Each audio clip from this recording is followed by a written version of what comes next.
Okay, thank you very much for having me and for coming. And my one joke about trying to keep everyone awake is already used, so I'll just launch right in. I'm here today to kind of give a perspective from the federal government, from USDA, about projected food prices, our food price forecasts, and how that ties in with the environment and what's going on with the environment and ideas that we have about environmental change. And I'm really kind of here to give a bird's eye view about food prices, where they've been in the last 10, 20 years in the U.S. and where they're going, and how there might be some important differences across different food groups, and also how we go about conducting our forecasts and analyzing retail food prices. And I hope that we can have a good conversation about it after it's all done. Just as a little bit of background, in case anyone's unfamiliar with us, the Economic Research Service, or ERS, is a very small agency of USDA, but we're the principal economic research arm of USDA. There are about 300 economists there, and any questions that anyone in the room has about things related to basically food after it leaves the farm gate, so issues having to do with food safety, food security, food prices, also issues pertaining to the environment, natural resources, that sort of thing, odds are there's an expert at ERS who can help you out. So I provide some contact information at the end of this discussion, and I hope that you'll keep us in mind when you have questions about these sorts of issues going forward in your prospective careers and conversations and all that. So one of the major goals, one of the major outputs of the branch where I work at ERS is to forecast retail food prices based on the Consumer Price Index, which is, of course, a major and high-profile data product of the Bureau of Labor Stats. We forecast retail food prices for major food categories, which are defined by BLS and the CPI, for a period of about 6 to 18 months in the future, depending on where we are in the year. So, for example, right now, if you go to our topic page, you can see the forecasts for 2013, how we project prices are going to change relative to where they were in 2012.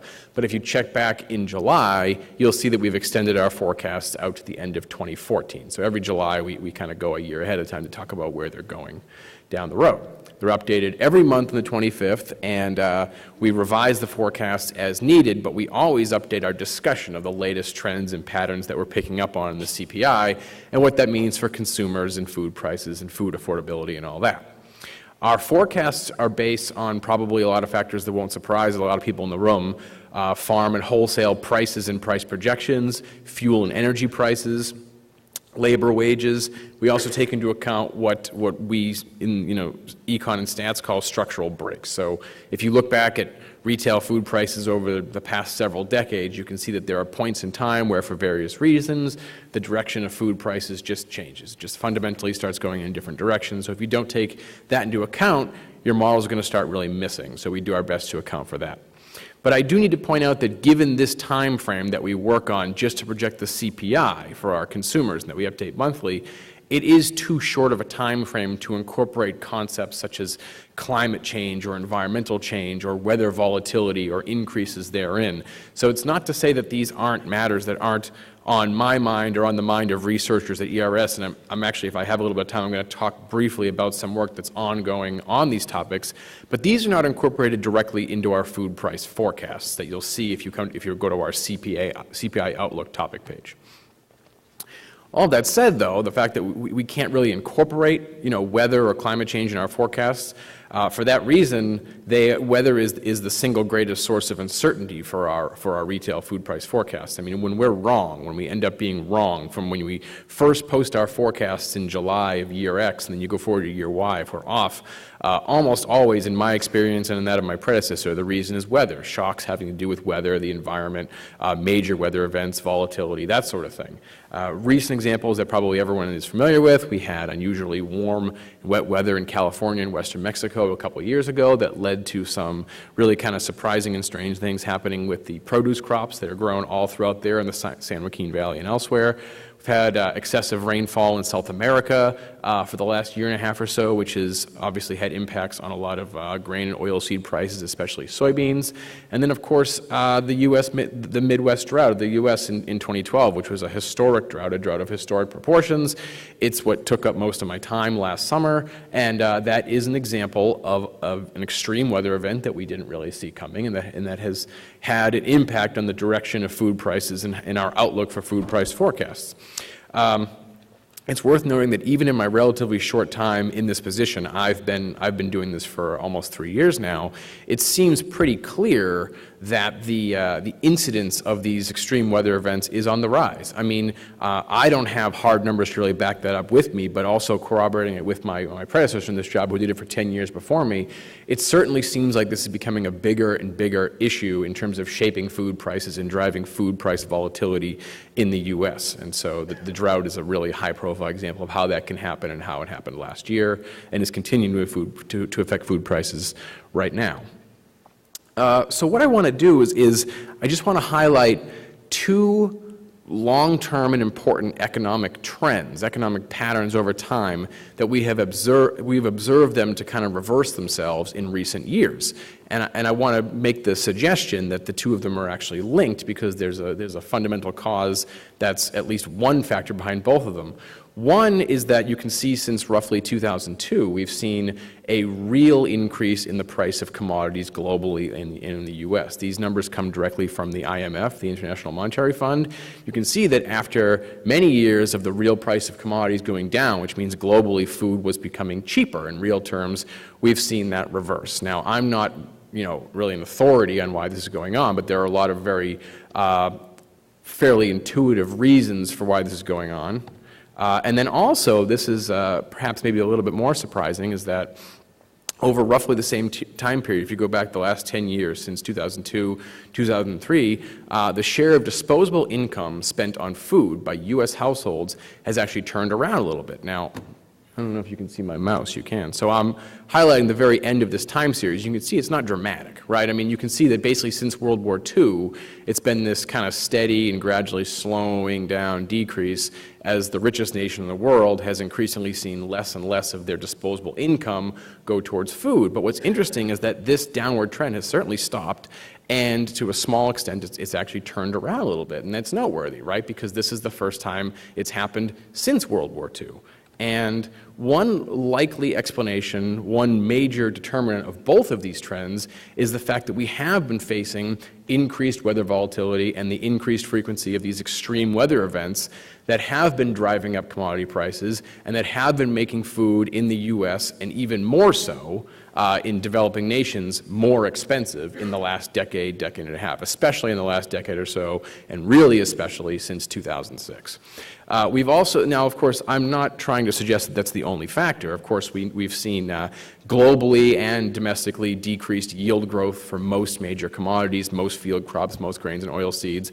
And U.S. wages have been stagnant for some time, which if you go back to this chart is another one of it's the other half of the puzzle, right?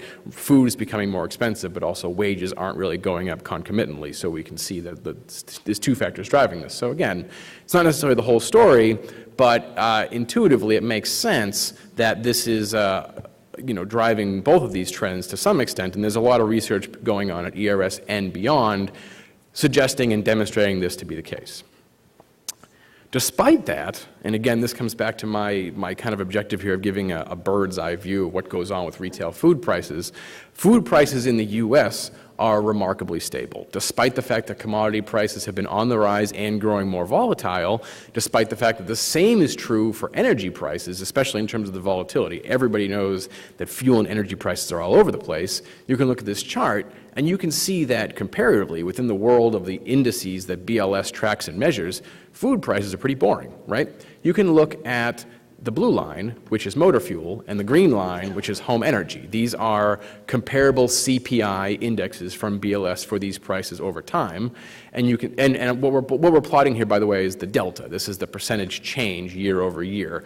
And you can see that compared to energy prices, food prices are really kind of flat and boring. I mean, except for a few aberrations here and there, they tend to go up 2 or 3% every year.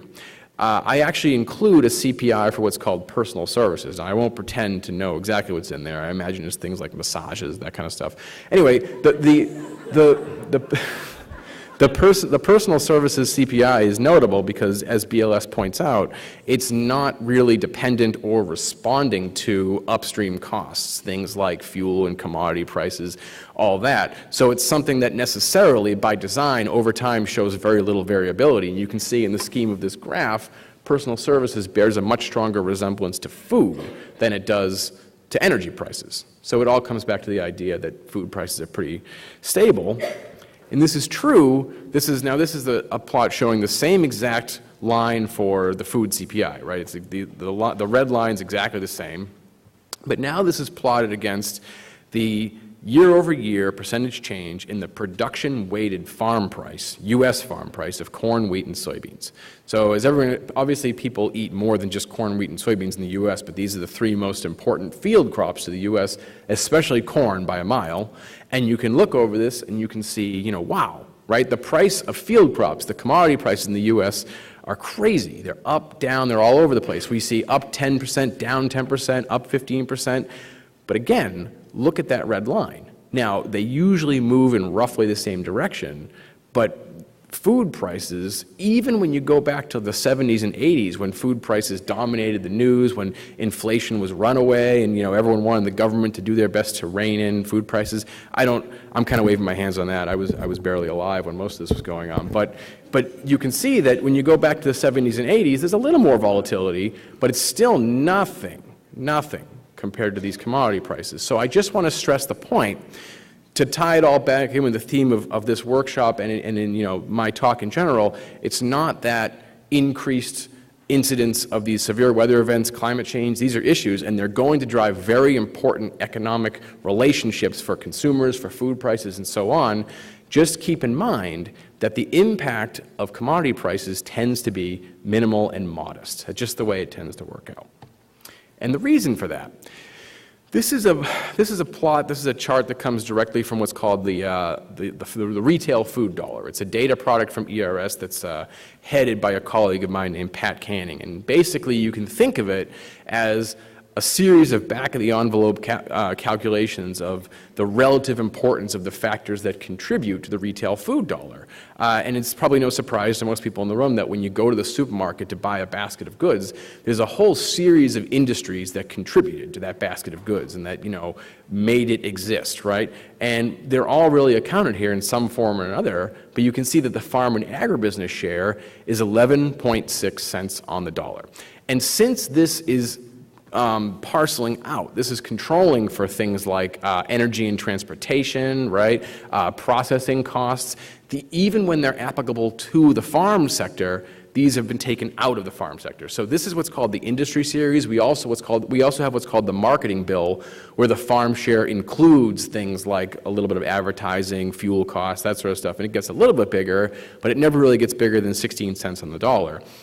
This share right here, this farm and agribusiness industry share of the food dollar, we can really think of that as the commodity price share of the retail food dollar. And it ends up being somewhere on the order of 11, 12 cents on the dollar. That's small. It's not nothing, right? But that means that the vast majority of the retail food dollar, on average, is accounted for all of these other industries that aren't necessarily dependent on things like volatile commodity prices and so on. And I'll just point out that this is the food dollar for all food. So the CPI has the all food index, the food at home, the food away from home. If we wanted to just look at food at home, which is our best idea of how food prices at the supermarket are moving, then this share here does actually get a little bit bigger. It gets, again, up to 15, 16, 17%. Still fairly small, though, right? Still modest.